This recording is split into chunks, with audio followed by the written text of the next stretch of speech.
6th of June 1944 was the biggest invasion that the world has ever seen.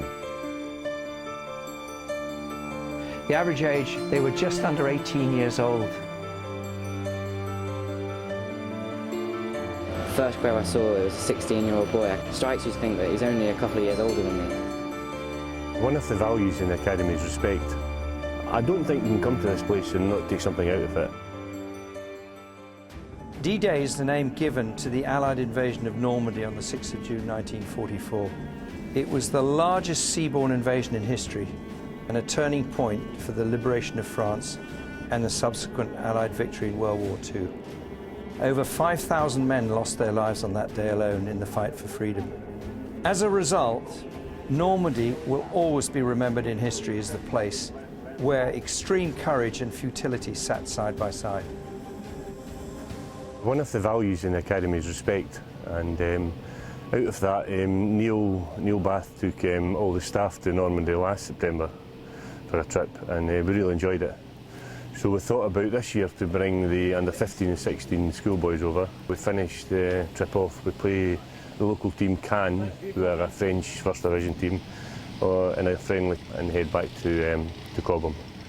I think they realise here that young people came in to a place like this in a terrible time of war, and they were desperate, and they just had to go on with things. And sometimes I think our boys are very privileged, so perhaps they come here and they see young men came to a foreign shore and had to go into terrible conflict, and I think what they'll face in future in terms of their development as a football player will be a lot easier than what these guys can through here. So we hope that's what we'll take from it. It's a grasp of a bit of history which was so critical to our freedom that most people your age wouldn't have a clue about. But what you've got to remember is this: when you see the films, everybody looks 40 years old. They look like your dads. The actors, Tom Hanks, you know, all these guys, they weren't. The officers, the guys in charge of keeping people alive and making decisions under the most extreme cases, were 21 years old. And the average age of the soldiers, the people that you saw running up the beach with the officers, the average age, they were just under 18 years old.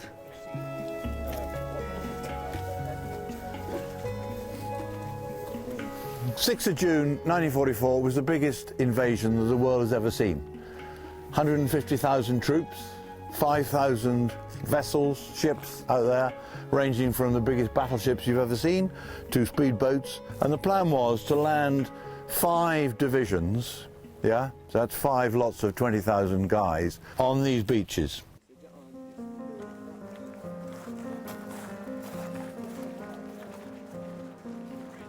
The capture of this bridge was crucial, so it was decided that this was going to be captured by gliders, because you can plonk a glider down where you want it. So the first one lands there, 82 miles an hour, 16 minutes past midnight, the first one crashes down there. 82 miles an hour in a wooden aeroplane.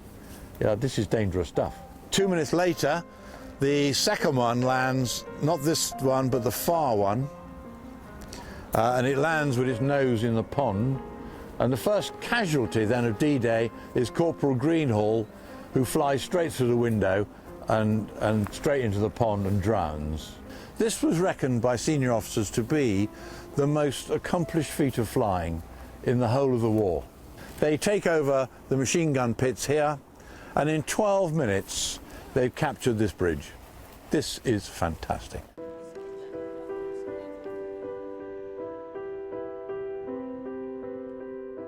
I suspect most of you have experienced somebody who you loved, who died at some stage, and probably the impact that had on you, you know, the sorrow you felt.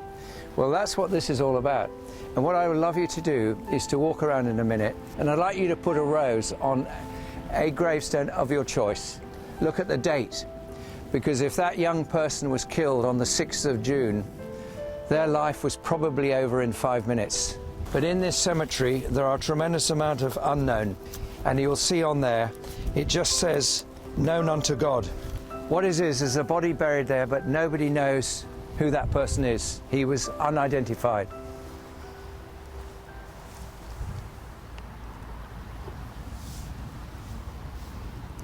They shall grow not old as we that are left grow old. Age shall not weary them, nor the years condemn. At the going down of the sun, And in the morning, we will remember them. When you look around at all the different graves, you see how young some of the people were, and it kind of strikes you as soon as you see it.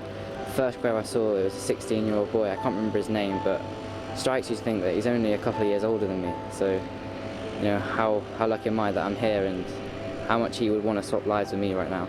I think I chose a 17-year-old that died on D-Day on the beach of Omaha, so it was really touching as well.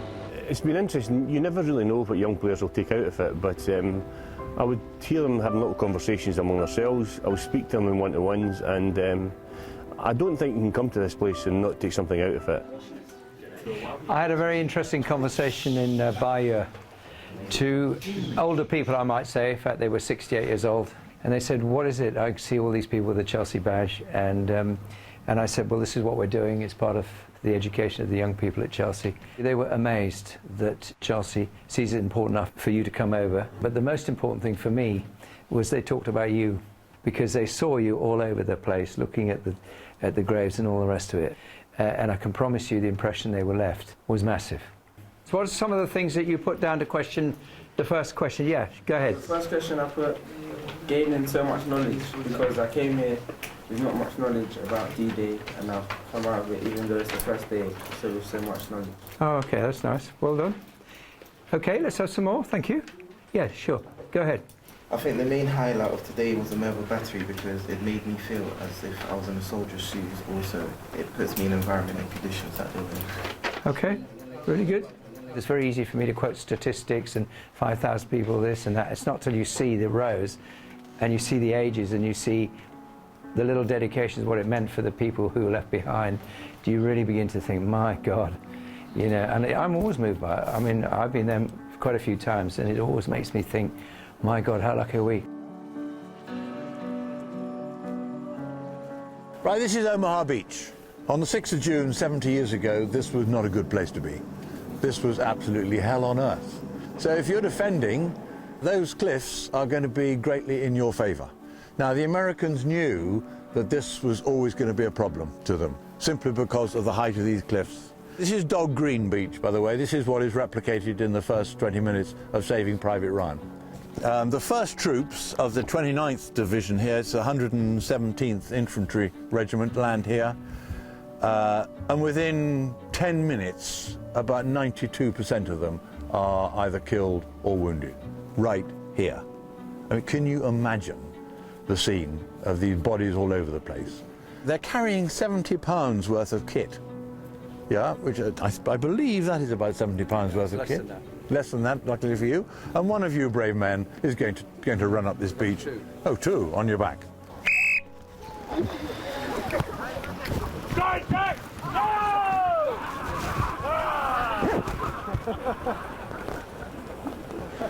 Part of pre-season, now this.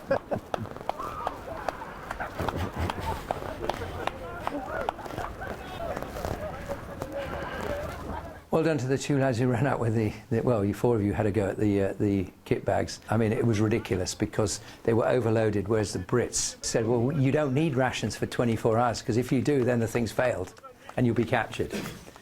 So why don't we just give you the absolute minimum, because the most important thing is to get out of this landing craft and get to safety. The stats are very simple. Of you running up the beach, only 3 of you would have made it. The rest of you would be lying on the beach. Pretty stark, that, when you think about it.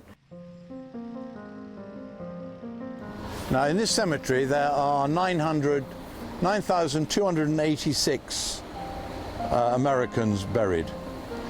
And there's a sign which says, "Visitor, look how many of them there were. Look how young they were. They died for your freedom. Hold back your tears and be silent."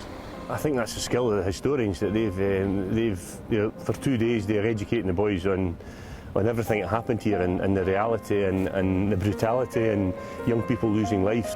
I suppose it was a sacrifice for the greater good, and I think if the boys take that message back home with them, it's a big message, and we'd be very happy. This was the first time Saint-Mary-Église to be captured by the Allies on D-Day. 13,000 parachutists from 850 aeroplanes jumped in this area.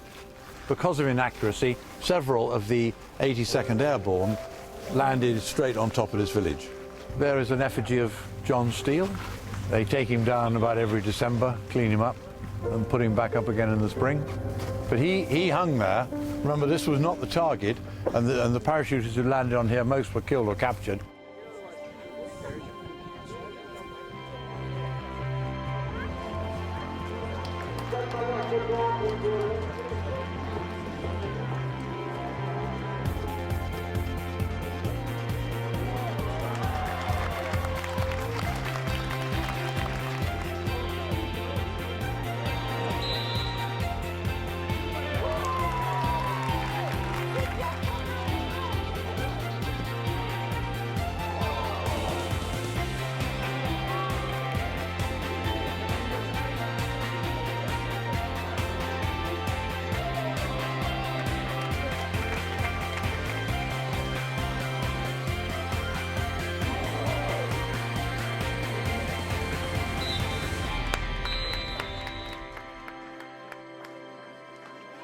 I think from the experience of visiting the war graves and appreciation of a little bit of history, in appreciating of the sacrifice people made for the benefits that we all have today, and from a football side, the opportunity to play somebody else different rather than with the usual ones we do play at home. Apart from learning about the invasion itself, I think you can take some morals from it, as in how lucky you are and just not to take things for granted. To be appreciative of the situation I'm in, how I'm living, and just don't take things for granted. To be grateful for what we have as a club and country, to be proud to be English, and stick together as a whole team and that. When the going gets tough, you have to stick together and really push on like they did in the war when things went wrong. They really pushed on and worked as a team and showed out here today. Went 1-0 down, but then really pushed on again, got the victory.